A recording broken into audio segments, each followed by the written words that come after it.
A speaker with DSP, a double wireless microphones, a high capacity battery.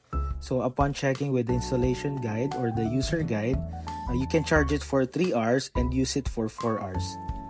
And it has a wireless connection, a USB flash drive, and you can insert a micro SD card. So meron tong multiple inputs. We do have jack to jack, so pwede siyang i-connect sa television, and then pwede rin siya i-connect sa Bluetooth. Just like sa video, kinonect namin siya sa mobile phone. So nga pala, meron siyang free mobile phone stand coming from One Tech. So very convenient and then very useful siya if ever na gusto ninyong mag family time. So mabilis lang siya i-set up sa table. So yun lang, click the yellow basket.